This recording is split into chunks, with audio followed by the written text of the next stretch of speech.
Welcome to Using an Expanded Cyber Kill Chain Model to Increase Attack Resiliency in South Seas ABF with Sean Malone.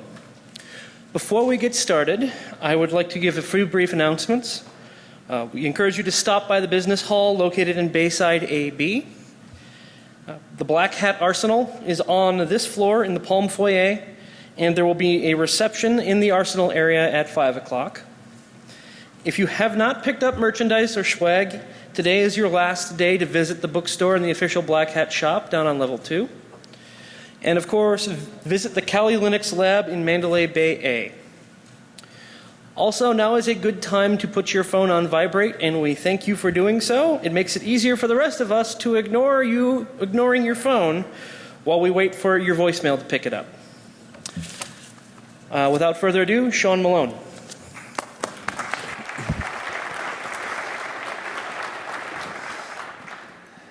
Thank you. Good afternoon. Bit of background here.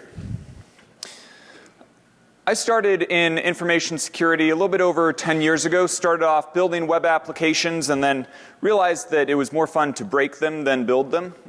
Moved from there into various forms of penetration testing, red teaming, and then the last 4 years has been doing adversary simulation exercises with FusionX. So when we say adversary simulation, this means executing realistic attack simulations to help the organizations that we work with first evaluate and then improve their overall ability to prevent, detect, and respond to attacks by sophisticated adversaries. So my role has been in designing and executing these attack simulations and then responding when it's not a simulation. So when we work with organizations to drill on this, then they bring us in when they actually have a breach that they're dealing with. So we've seen it from both sides, both the offensive side and the defensive side. And what we've seen is that the models that are used today are generally not sufficient to encompass the full range of actions that an adversary takes to go from, I have this idea that I'm going to attack a given organization, all the way through to accomplishing their end objective. So the purpose of the talk today is to go over first the legacy cyber kill chain model. This is the one that we know and love or have a love-hate relationship with, whatever it may be. There's been some both ways. And then to build on that and extend that to create an expanded cyber kill chain model, which includes, in addition to the legacy kill chain, and the internal kill chain and the target manipulation kill chain, and drill down into each of those as we use it to understand the stages of a sophisticated attack. What is the adversary doing at each stage, and how can we foil the adversary at each stage? First, to prevent it, or at least make it as difficult as possible to move from one stage to the next. And then if we can't prevent it, or after we've made it difficult, to detect when an adversary is at a given stage and looking to move to the next. And then finally, how do we pull all of this together and actually make it real, make it actionable to increase the attack resiliency of the enterprises that we work with, either as employees of given enterprises working with them on the inside, or as consultants, as vendors. Really, it's about how can we fit everything that we do in information security into this context of increasing attack resiliency. So diving into first the legacy cyber kill chain. This concept of applying the kill chain to the cyber realm has been around for a while. It was fairly recently popularized by Lockheed Martin, and they were the ones who first put together this sequence of 7 steps here, going from reconnaissance through to actions on objectives. As the adversary goes through this process, they start off with reconnaissance, essentially what is this organization, what can I learn about both the technological and the human assets as well, how can we weaponize a payload, deliver that payload, use the payload to exploit a target system, regardless of how it might be delivered to that system, install additional capabilities on the end system that we've exploited, and then finally establish this covert command and control channel. This all leads up to stage 7 of actions on objectives. However, actions on objectives is a very small phase encompassing a lot of different activities within that stage 7. And so that's what we're going to drill down into today. So there's been mixed reactions to this model. It's a great first step. It's a move in the right direction. But various members of the industry have had some critique of it as well. So saying that it's a nice, sexy model, but at the same time, it doesn't go far enough, and it enforces this old school mindset of hard perimeter and focuses on what it takes to breach that perimeter, but doesn't say much about once you're on the internal network. So it's more focused on malware prevention. So it works for external attacks, but not so much for the insider attack. And the final piece here that really highlights the need for an expanded model is to recognize that every cyber attacker is a potential insider. So when we think of insider attacks, that typically means more of an individual who's been provisioned with access. So an employee, a contractor, a vendor, but even an external adversary. Their first move is going to be to breach the perimeter. From that point forward, they're an insider as well. So we need something more.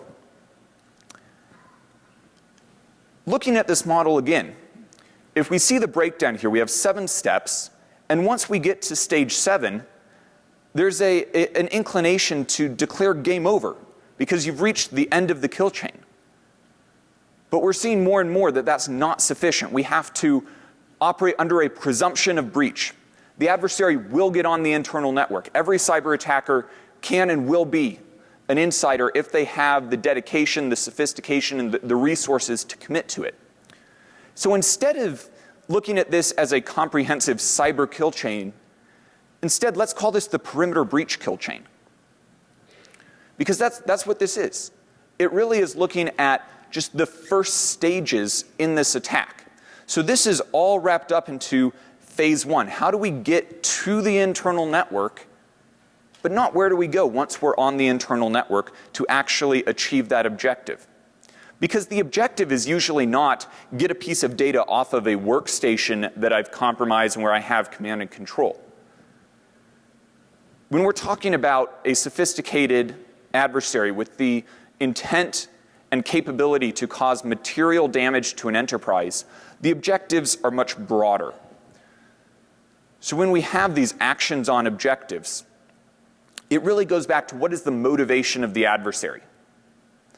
So here are some examples. The motivation may be financial theft, which correlates to an objective of modifying queued wire transfers before they go out to the Fedwire system. It may be reputation impact, trying to damage or tarnish a competitor's reputation, resulting in loss of market share. This can be done through denial of service against the organization's workstations. We can look at disabling infrastructure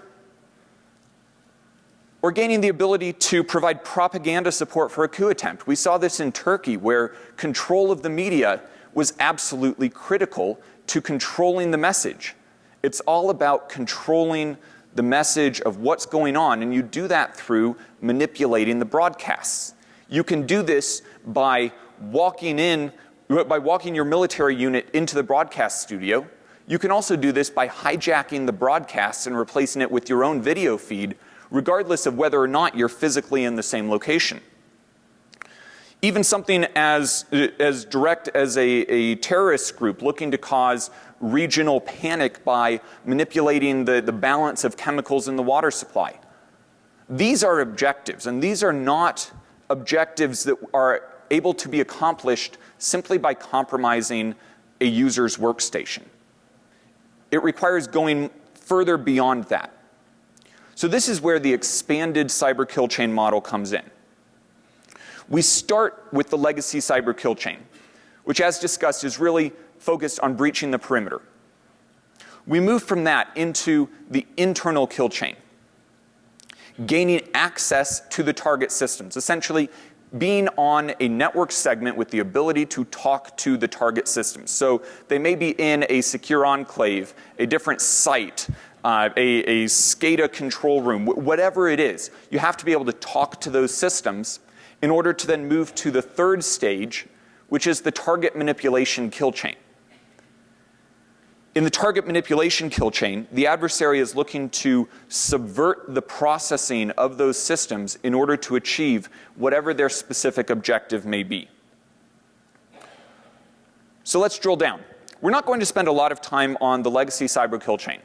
That's been thoroughly analyzed and used in a variety of models and looking at the different steps that are required and the different controls that can be implemented to make it as difficult as possible to move through those steps. Instead, we're focusing on the actions on objectives there. So essentially, everything that I'm talking about here fits into actions on objectives. So first, we explode this out into the internal kill chain. As the adversary goes through internal reconnaissance, internal exploitation, enterprise privilege escalation, so not on a single system, but really escalating privileges in the enterprise overall, going through the steps for lateral movement, and then finally gaining the ability to manipulate the target.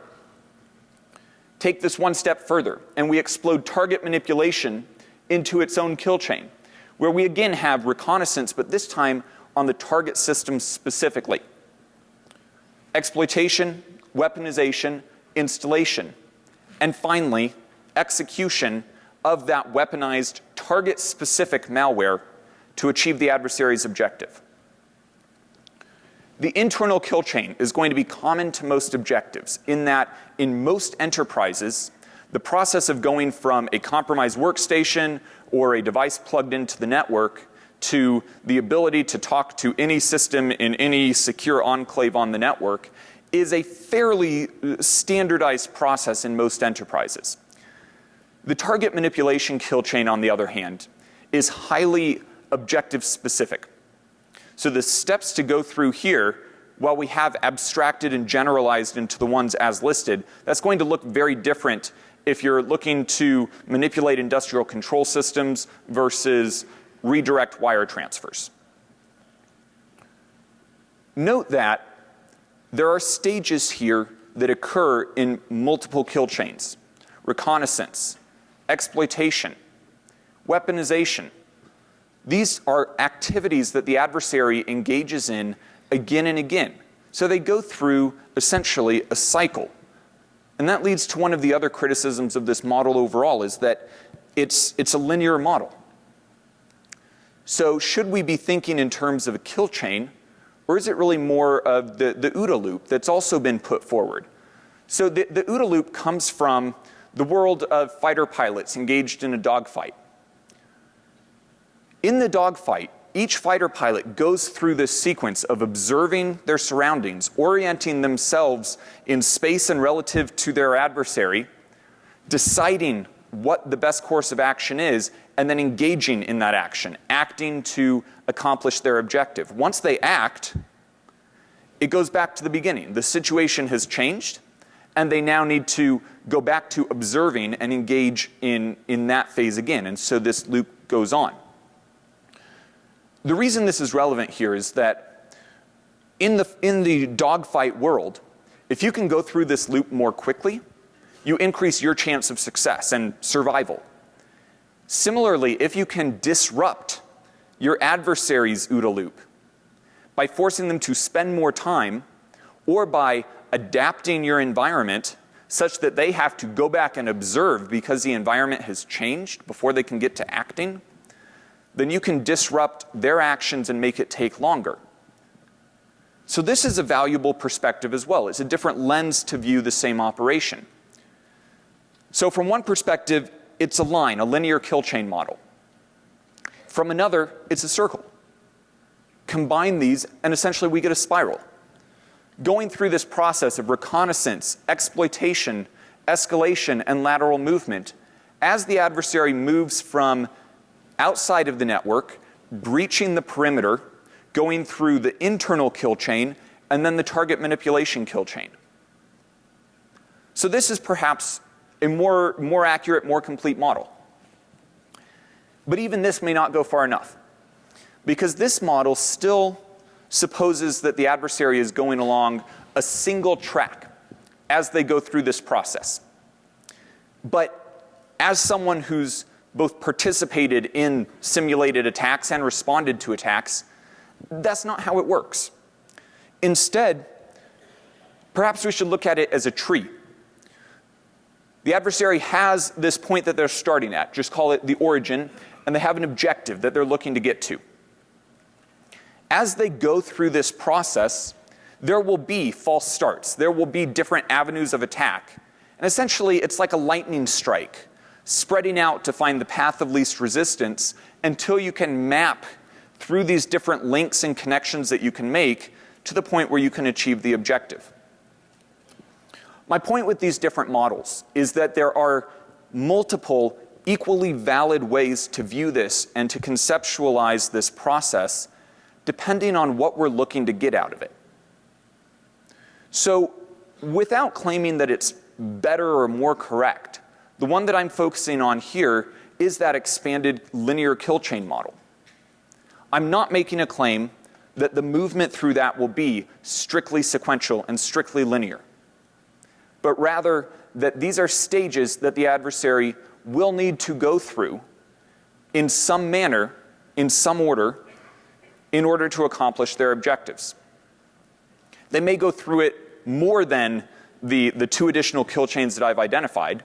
If you have multiple tiers, multiple layers that they need to breach, they'll go through this internal kill chain process for each layer that they need to get past.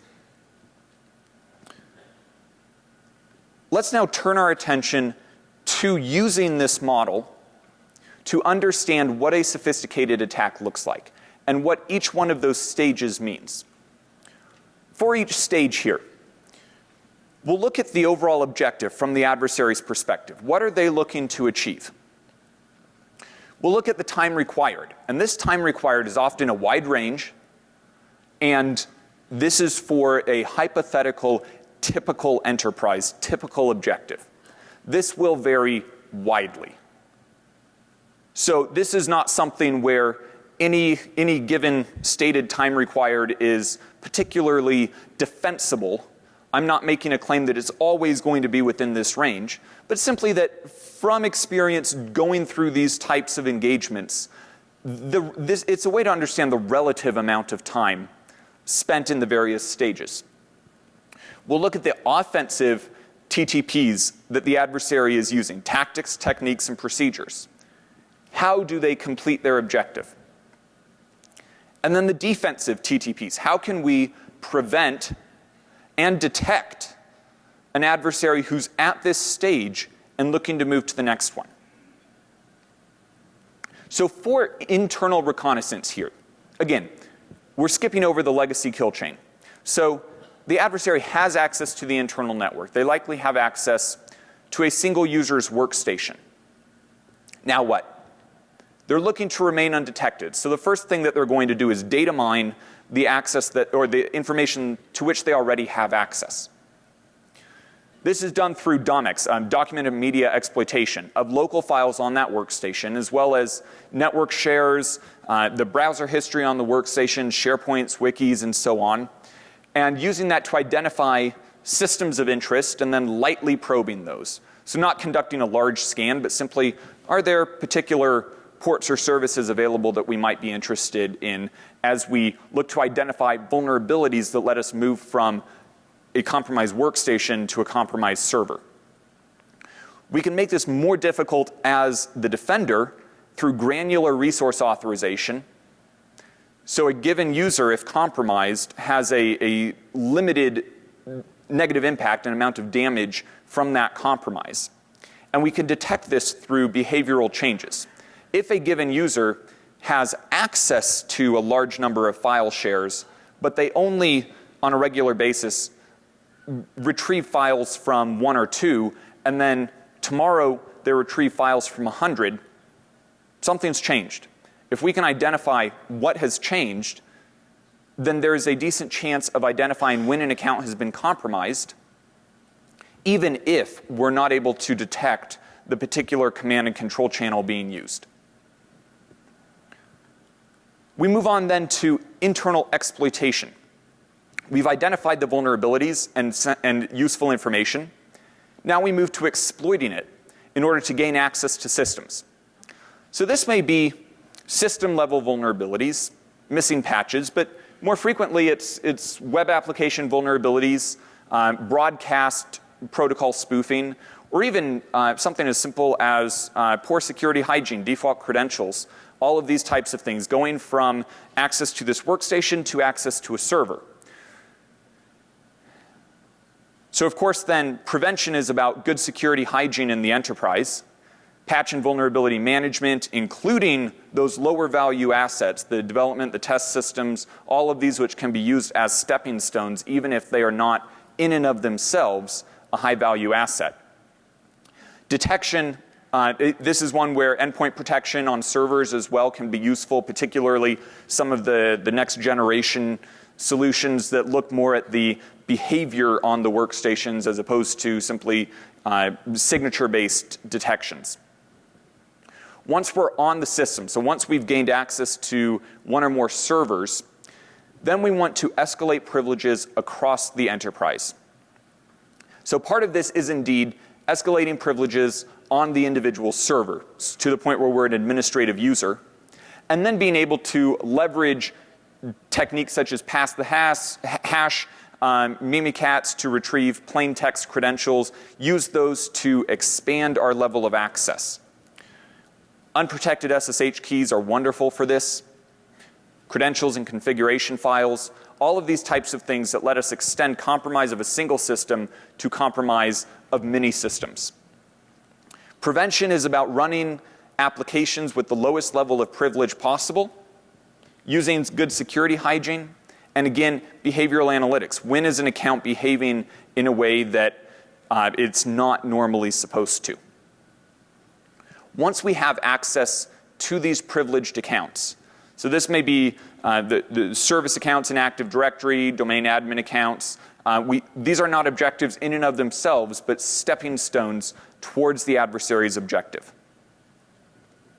This leads us to lateral movement. We now have the credentials. We have the privileged access. And this allows us to pivot through compromised systems. We may not need to identify a vulnerability in a system used as a pivot point if we can simply use a compromised account to log in and create an SSH tunnel to that point, and then go through that and create an SSH tunnel to the next point, and so on. It's not uncommon to have SSH tunnels that are nested 3 or 4 layers deep in order to access the network subnet that has the target systems that we care about.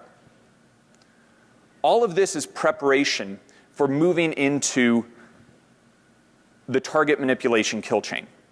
So at this stage, prevention is about making this as difficult as possible, requiring the adversary to go through as many steps as possible or as many iterations of that internal kill chain to be able to talk to the systems they care about. And then again, looking at the login events here. There's still this tendency to think that we should be focusing on failed login events to see when someone is trying to brute force or guess a password. But really, the more damaging events are the successful ones. Because if there's an anomalous successful event, this means that the adversary was able to authenticate to the system. So if we can identify this administrator normally works on these 50 systems. Today, they're connecting to this system in a completely different area of the network. Pick up the phone and call them. Why? Why are they connecting to this different network zone? Is it in line with their responsibilities? These types of simple steps here can drastically increase the chances of detecting an adversary looking to do this type of lateral movement. And that then leads us to the target manipulation kill chain.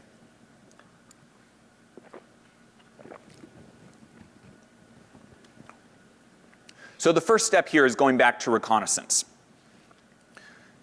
Now the adversary is at a point in the organization on the enterprise network where they're able to talk to the target systems that they need to manipulate to achieve their objective. They're looking to map and understand the objective-specific systems. This includes looking at the vendor documentation, perhaps going out and getting a sample or a proof of concept, a pilot of this software, and looking to see what information we can find on the internal network as well. So as we've gone through the internal reconnaissance and the internal kill chain, we're also keeping an eye out. Where can we find information on wikis, SharePoints, et cetera, that point us in this direction and tell us how the internal administrators operate these systems? Because we're looking to ideally use standard administrative utilities. So the network traffic should look completely normal. A good adversary, once they have this level of access, is simply an unauthorized system administrator. The tools, the protocols are exactly the same. So to prevent this, we want to restrict access to that documentation and specifications. And again, detection is around access patterns. Is a new account accessing the system? Is it accessing it at a time or from a source location that is not in line with normal patterns? Target exploitation. We list the time required here as 1 hour because when you get to this stage, you already own the enterprise. In most cases, there is not sufficient segmentation between the authentication systems for the enterprise and for the high-value assets. When there is, it drastically increases this time. So sometimes it's default credentials. More frequently, it's a privileged Active Directory account for the enterprise as a whole that also allows you to log into the HMI workstation in your plant control room. But if you can break that trust relationship, then you increase this time from 1 hour to days or weeks, as the adversary needs to then do research to exploit new vulnerabilities to access these systems. Once we're on these systems, we move into weaponization. So this is, again, going back to the same skills and techniques used to weaponize a piece of malware that can be used to breach the perimeter. But in this case, we're targeting not a user's workstation, but the objective systems that we care about. To do this, we use the internal reconnaissance and the exploitation to extract firmware and to know exactly what devices, down to the individual model numbers of the devices in the field, particularly in the case of industrial control systems. And we build these in our lab. So we then have a lab environment that looks exactly like what's out in the field in the target organization. This lets us go through the hardware hacking process of extracting firmware, reverse engineering that firmware, and then creating modified firmware that breaks the business logic in subtle ways to be able to manipulate the outputs in that industrial control system while at the same time disconnecting the outputs from the monitoring process.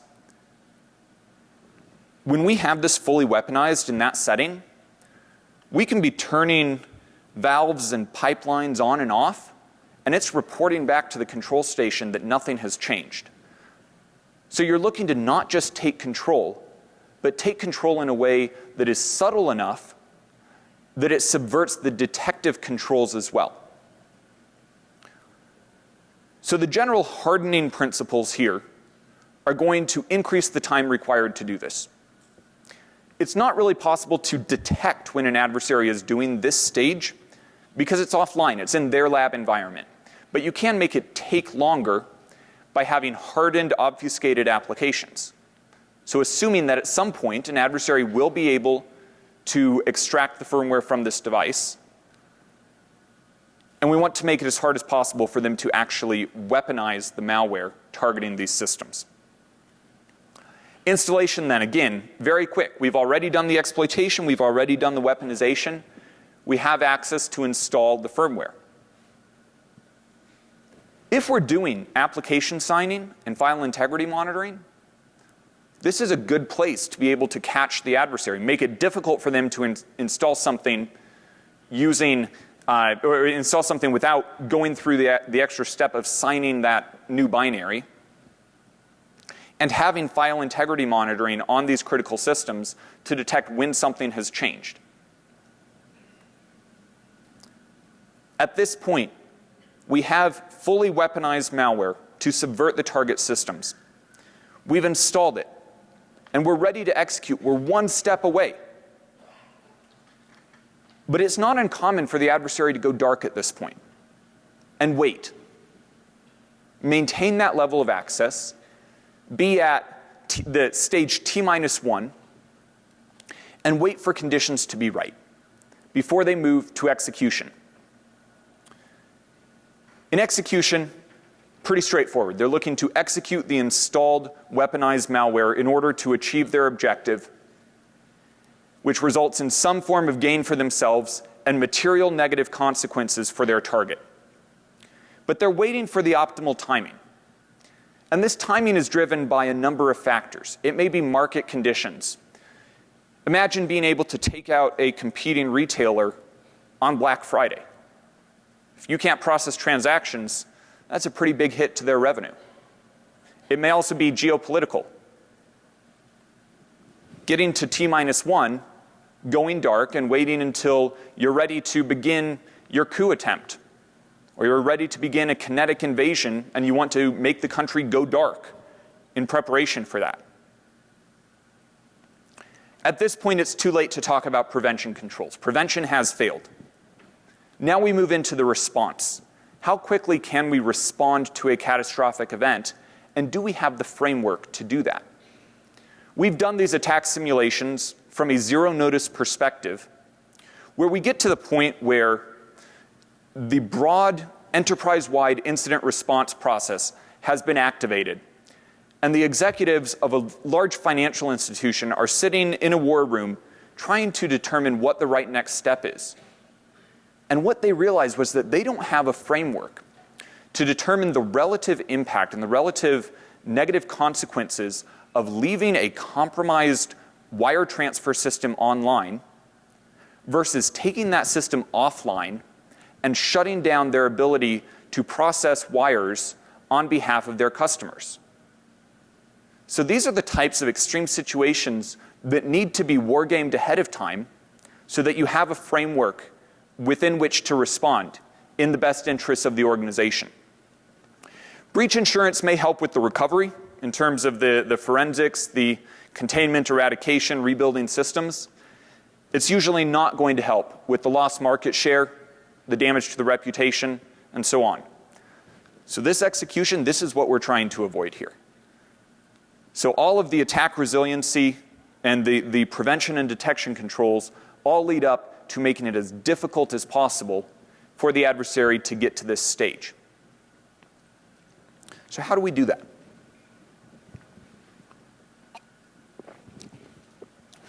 In order to build a resilient enterprise and make it take as long as possible and be as difficult as possible to go through not just the legacy kill chain, but the internal kill chain and the target manipulation kill chain, we need to understand first that resiliency, more than a particular architecture or particular control or solution, it's not a silver bullet.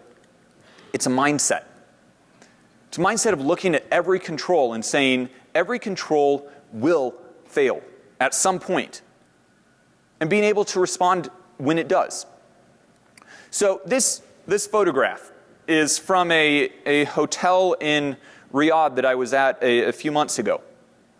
I'm sitting at a coffee bar and I order a bottle of sparkling water. And the attendant there's a single employee at this coffee bar. He says, well, I don't have it here. I need to go back to a storeroom to get it. He turns the key to lock the cash drawer, pulls out the key and sets it on top of the cash drawer, and then walks back to go get the bottle of water, leaving this register completely unattended. And it was so clear what had happened. Somebody had trained this employee, and he'd been well trained and had really kept this in mind and followed the letter of the policy. He was almost certainly told, do not walk away, leaving the key in the cash drawer. So he didn't. he followed the letter of the policy and the control still failed. This is an easy to see example in the physical world, but the same thing happens all the time for cybersecurity controls. So if we assume that every control will fail at some point, if the adversary has access to the internal network, to any given username and password, including your privileged accounts, your service accounts, domain admin accounts, these accounts that allow access to a large degree of your enterprise, and they have access to all documentation and specifications, your internal network diagrams, the vendor documentation, what would you do differently? Are you designing your architecture with this in mind? And not just your network architecture, but your backups, your virtualization, your authentication systems, the level of authentication that you put on the applications, how you harden the application servers to make it more difficult for somebody who's authenticated to the server to get database credentials. All of these types of things assume that the adversary will be able to get to that stage and make it as hard as possible for them to move to each subsequent stage. So what we're looking to do here is to affect the time required. First, the time required for the adversary to achieve their objective. We want to increase that time so it takes as long as possible for them to achieve their objective. This is done through the addition of effective prevention controls. On the right-hand side, the time required to detect and eradicate that intrusion. We want to decrease that, and we decrease it through the addition of effective detection and response controls. At a certain point, these cross. We call this the threshold of defender success. This means that when these two cross, the defending security operations team has a high chance of being able to detect and eradicate the intrusion before the adversary has achieved their objective. Note that this is for a given adversary sophistication level. In the presence of a certain ecosystem of controls, the adversary can also manipulate the time required on both the left and the right-hand side here. And they can do that by increasing their level of sophistication. More skilled adversaries on their team, deeper investment in their own research and development, purchasing additional 0 days on the black market. And what this gets at is that the level of adversary sophistication really translates to the level of the adversary's investment. So what we're looking to do is shift the economic model. If we plot the strength of the defenses, now considering both prevention and detection and response as one category, the overall strength of the defenses, versus the sophistication required, but really it's the adversary investment required. As expected, when we increase the strength of the defenses, we increase the investment required for the adversary to achieve their objective. The adversary has a certain objective in mind, a certain reason, a certain motivation, and we can translate that loosely to a dollar value as well. There's some value to the adversary of the asset that we're defending. This is not to say that every adversary is strictly financially motivated, but simply that they have a certain value, and if they can't achieve their objective in a way that makes economic sense, even for non-economically motivated adversaries, they're going to go after different objectives, or they're going to go after perhaps a similar objective with a different target organization. This lets us define a danger zone and a safe zone. So when you're above this line, the adversary needs to spend more than their return if they succeed. This means that it doesn't make sense for them to attack you because they have a negative ROI. The danger zone is where they have a positive ROI. Even within the danger zone, it's not a binary safe or danger zone in terms of where you want to be. Ideally, yes, every organization would be in the safe zone. However, there's also a cost for the defending organization, an investment required to move towards the right, increasing the strength of the defenses. So it's not always economically, from the defender's perspective, the best decision to invest to the point where you're in this safe zone. But if you can move to the right through strategic, smart investments in your overall defensive capabilities, you can decrease the adversary's ROI even if it's still positive. And so if there's an organization that's in the bottom left of this chart, that's going to be a more likely target than an organization that's in the middle or towards the right but still in the danger zone. If the adversary can achieve the same or a similar objective through two different routes, they're going to take the path of least resistance, the path of a lower investment for them, because it means that there is a higher return on investment for them. So pulling this all together then, we want to be able to increase the strength of the defenses with the minimum investment required. Or to flip that on its head, for a given level of investment, we want to move as far to the right as possible. And that's where the internal kill chain and the target manipulation kill chain comes in. So we don't need to call it game over just because an adversary has access to the internal network. If we understand the additional steps that they need to move through, and we can make it take as long as possible for them to move through those, and increase our chances of being able to detect and respond to an adversary who's looking to go from one stage to the next, that means that we have so many more chances to slow down and stop an adversary looking to achieve one of these damaging objectives than if we're focused exclusively on blocking them at the perimeter. The perimeter is important, yes, but every cyber adversary is going to be an insider at some point if they are sufficiently dedicated. So the final point here is, how do you know? How can you test this? And this goes back to the concept of adversary simulation.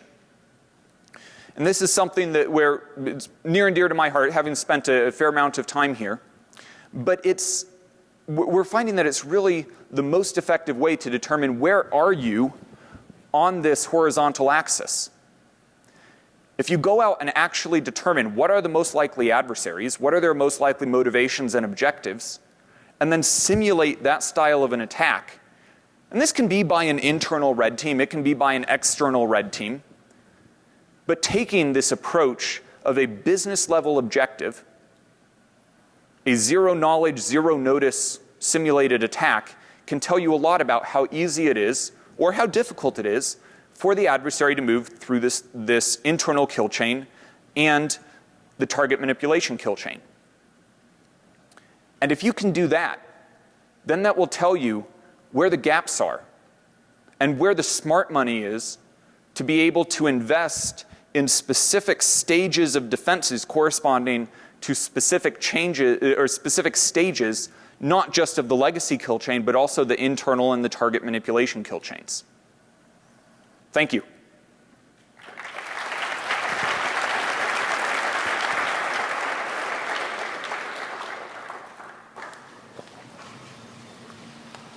Any questions?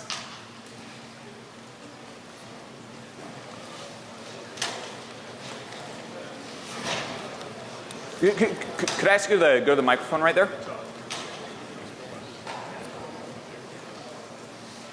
I noticed that when you were talking about the horizontal, you put it in terms of the strength of the controls, but with the vertical, it was the investment. You could equally well speak of the horizontal in terms of dollars and have a line past which you wouldn't want to go because it exceeds the value of your assets. Yes.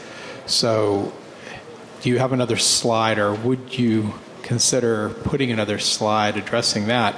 And equally well, you could put the adversary's attack, let's say it's China, in terms not of money, but what's the strength of their Red Army cyber troops, and that might not have a dollar value to them because they're planning on starting World War III, and they want to be in a good place to do it, at least in the cyber world. So you could flip those emphases so that it was really the strength of their tools on the vertical and the value that we put on our assets on the horizontal. That would be a different kind of analysis, sort of the corollary.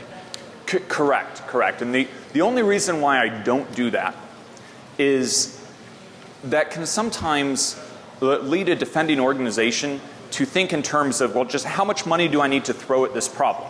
And if I throw enough money at it, then I'll be secure enough. I'd rather look at it as I need to increase the attack resiliency to a certain point, and I want to be as efficient as possible. No doubt. So yes, there is always going to be a translation into dollars on the defending side as well. But we do want to be as efficient as possible with that investment. And you can look at it from both perspectives. So here we're looking at it from efficiency, which is what you just did. And on the other side, we're looking at it from cost. And in the commercial world, the analysis that you're providing is probably the best. But if you're talking to the DoD or somebody, they may not be that worried about, or any government agency, they may not be that worried about how much it costs the adversary. They want to know how effective the adversary is. And on the other hand, they have a budget that they can't exceed. So that might be the information they want to hear. Oh, well, best bang for my buck. But, what's the point at which I can't spend any more money? Right. Yeah, and there are lots of different ways to model this. And thank you. I think that's a good call out. I'd like to thank you for bringing up the idea that the adversary is trying to do something other than gain root on server 12.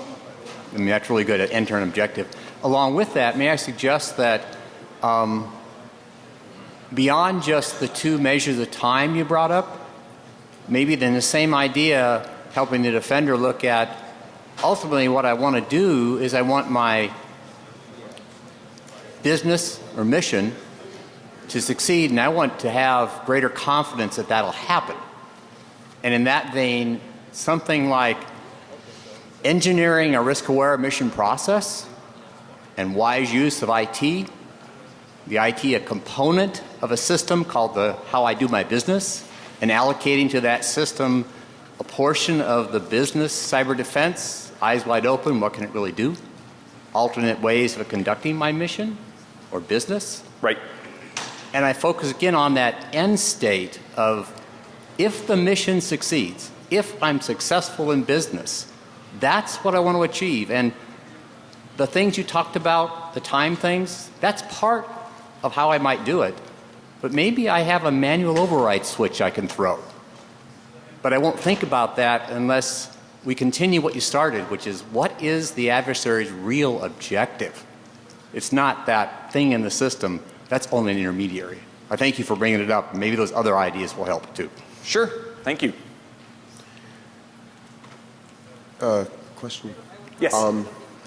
The time proposals that you suggested I thought were interesting. I didn't actually start adding them up until you went fairly far through, but they added up to a fairly extended engagement time frame, which I think is accurate for attackers. But I'm curious, as a red team, where we obviously don't have the same luxury of time in most cases. Even when we're doing full red team engagements, it's rare for it to be a 6 or 12-month engagement unless you've got a very specialized customer that you're working with.